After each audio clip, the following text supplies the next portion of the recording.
हरे कृष्णा। हर हर महादेव।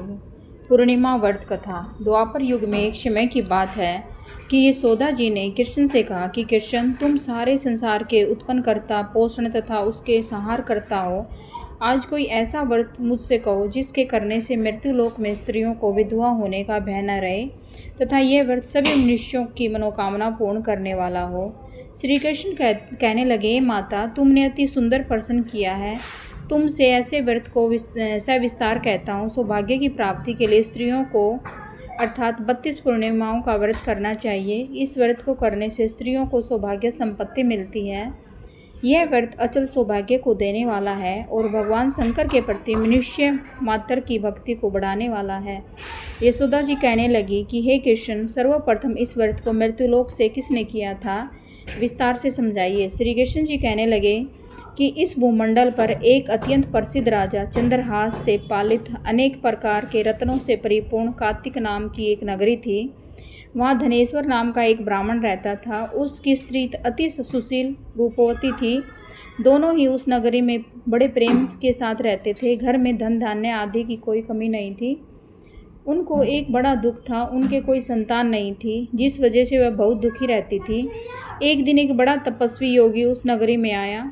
वह योगी बाकी सभी घरों से भिक्षा मांगकर भोजन किया करता था, लेकिन उस ब्राह्मण ने घर से भिक्षा नहीं मांगा करता था। एक दिन योगी गंगा किनारे भिक्षा मांगकर प्रेम पूर्वक खा रहा था कि धनेश्वर ने योगी को ये सब करते देख लिया। सब कार्य किसी प्रकार से देख लिया और अपने भिक्षा अनादर से दुखी होकर धनेश्वर योगी से बोले, और सभी घरों से भिक्षा लेते हो परंतु मेरे घर की भिक्षा कभी भी नहीं लेते, इसका क्या कारण है? योगी कहने लगा कि आपके धर्म हमें इस बात की आज्ञा नहीं देते, क्योंकि अभी आप गृहस्थ जीवन में एक सुख से वंचित हैं। आपके घर संतान होने पर मैं आपके घर से भिक्षा स्वीकार कर लूँगा। उन्होंने कहा कि जिसे संतान नहीं है उसके घर से भिक्षा लेने से मेरे भी पतित हो जाने का भय है। धनेश्वर ये सब बात सुनकर बहुत दुखी हुआ और हाथ जोड़कर योगी के पैरों पर गिर पड़ा तथा दुखी मन से कहने लगा कि आप मुझसे संतान प्राप्ति के उपाय आप सर्वज्ञ हैं, मुझ पर अवश्य ही यह कृपा कीजिए। धन की मेरे घर में कोई कमी नहीं है, लेकिन मैं संतान न होने के कारण अत्यंत दुखी हूँ। आप मेरे इस दुख का हरण कीजिए। यह सुनकर योगी कहने लगे, तुम चंडी की आराधना करो। घर पहुंचकर उन्होंने ये सारी बात अपनी पत्नी को बताई और खुद वन में चला गया। वन में पहुंचकर उसने चंडी की आराधना की और उपवास किया। चंडी ने 16 दिन उसको सपने में दर्शन दिए और कहा, हे धनेश्वर, जा तेरे पुत्र होगा, लेकिन उसकी आयु सिर्फ 16 वर्ष होगी। 16 वर्ष की आयु में ही उसकी मृत्यु हो जाएगी। अगर तुम दोनों स्त्री और पुरुष 32 पूर्णिमाओं को व्रत करोगे तो ये दीर्घायु होगा। जितनी तुम्हारा सामर्थ्य हो उतने आँचे के दिए जलाकर शिवजी का पूजन करना, लेकिन पूर्णमासी 32 ही होनी चाहिए। सुबह होती ही तुम्हें इस स्थान के पास एक आम का पेड़ दिखाई देगा। उस पर चढ़कर एक फल तोड़कर अपने घर चले जाना। अपनी स्त्री को इस बारे में बताना कि सुबह स्नान होने के बाद वह स्वच्छ होकर शंकर जी का ध्यान करके उस फल को खा ले। तब शंकर भगवान की कृपा से उसका गर्भ हो जाएगा। जब ब्राह्मण सुबह उठा तो उसने स्थान पर आम का पेड़ दिखाई दिया और वह उसे फल तोड़ने के लिए चढ़ा, लेकिन वह पेड़ पर चढ़ नहीं पा रहा था। यह देखकर उसे बड़ी चिंता हुई। उसने भगवान गणेश की उपासना की और कहा, दयानिधे, अपने भक्तों के विघ्नों का नाश करके उनके मंगल कार्य को करने वाले, दुष्ट का नाश करने वाले, रिद्धि सिद्धि देने वाले, और आप मुझे इतना बल दे कि मैं अपनी मनोकामनाएं पूरी कर सकूं। इसके बाद वह पेड़ से फल तोड़कर अपनी पत्नी के पास पहुंचा और उसकी पत्नी ने अपने पति के कहे अनुसार इस फल को खा लिया और वह गर्भवती हो गई। देवी की कृपा से वह बहुत सुंदर पुत्र पैदा हुआ और उसका नाम उन्होंने देवीदास रखा। माता पिता के हर्ष और शोक के साथ वह बालक बढ़ने लगा। भगवान की कृपा से बालक बहुत ही सुंदर था, सुशील था, पढ़ाई लिखाई में वह बहुत ही निपुण था। दुर्गा जी की कथा के अनुसार उसकी माता ने 32 पूर्णमासी व्रत रखा। जैसे ही 16 वर्ष लगा, दोनों पति पत्नी बहुत दुखी हुए, कहीं उनके पुत्र की मृत्यु न हो जाए। उन्होंने सोचा कि अगर उनके सामने यह सब हुआ तो वह कैसे देख पाएंगे। तभी उन्होंने देवीदास के मामा को बुलाया और 1 वर्ष के लिए देवीदास को काशी पढ़ने के लिए भेज दिया। 1 वर्ष के बाद उसे वापस लेकर जाना था। देवीदास अपने माता के साथ एक घोड़े पर सवार होकर चल दिया उसके मामा को यह बात पता नहीं थी। दोनों पति पत्नी ने 32 पूर्णमासी का व्रत पूरा किया। दूसरी तरफ मामा और भांजे दोनों रात गुजारने के लिए एक रास्ते में एक गांव में रुके। उस दिन उस गांव में ब्राह्मण की कन्या का विवाह होने वाला था। जिस धर्मशाला में वर और बारात के बाकी लोग रुके हुए थे, उसी धर्मशाला में देवीदास और उसका मामा ठहर गए। उधर कन्या का तेल आदि चढ़ने के बाद जब लगन का समय आया तो उसकी तबीयत खराब हो गई। वर के पिता ने अपने परिवार वालों से विचार विमर्श करके कहा कि यह देवीदास मेरे पुत्र जैसा ही है, इसके साथ लगन करा दो और बाद में बाकी सारे काम मेरे बेटे के साथ पूरे हो जाएंगे। ऐसे कहने के बाद वर के पिता ने देवीदास को मांगने के लिए उसके मामा के पास गए। उन्हें सारी बात बताई। मामा ने कहा कि कन्यादान में जो कुछ भी मिलेगा वो हमें दे दिया जाए। वर के पिता ने बात स्वीकार कर ली। इसके बाद देवीदास का विवाह कन्या के साथ संपन्न हो गया।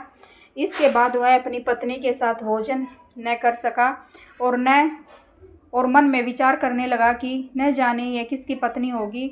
यह सोचकर उसकी आंखों में आंसू आ गए। तब वधू ने पूछा कि क्या बात है, आप उदास क्यों हैं?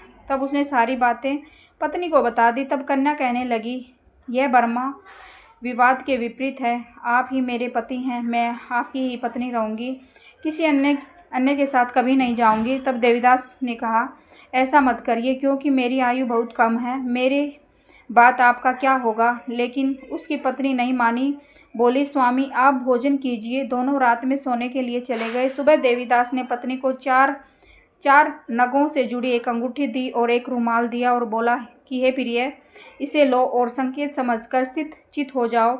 मेरे मरण और जीवन जाने के लिए एक पुष्प वाटिका बना लो, उसमें सुगंधित वाली एक नव मल्लिका लगा लो, उसको प्रतिदिन जल से सींचा करो और आनंद के साथ खेलो कूदो।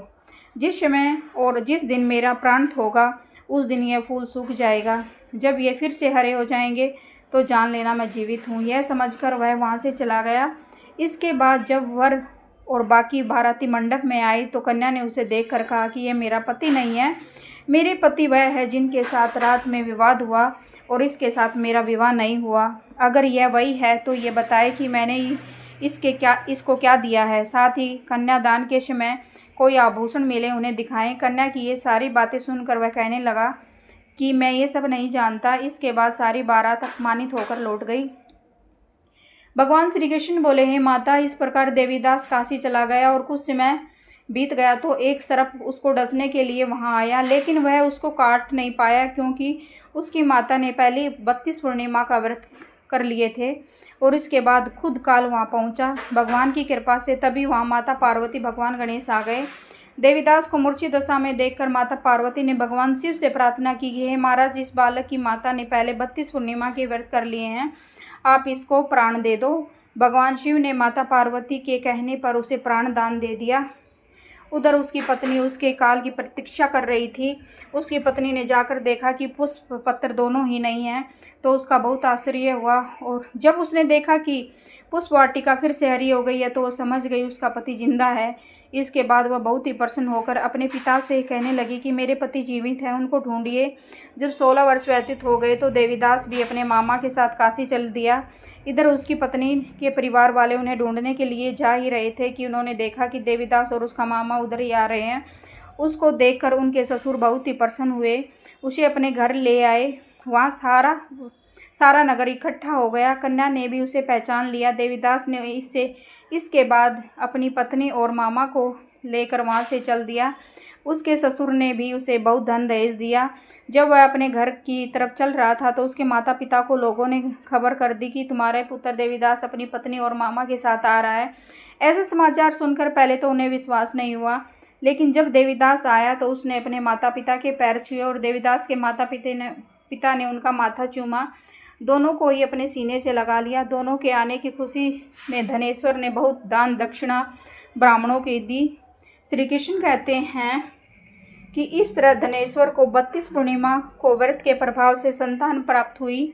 जो स्त्रियां इस व्रत को करती हैं वह जन्म जन्मांतरों तक विधवा का दुख नहीं भोगती और सदैव सौभाग्यवती रहती हैं। यह मेरा वचन है। यह व्रत संतान देने वाला और सभी मनोकामनाओं को पूरा करने वाला है। हरे कृष्णा, हर हर महादेव।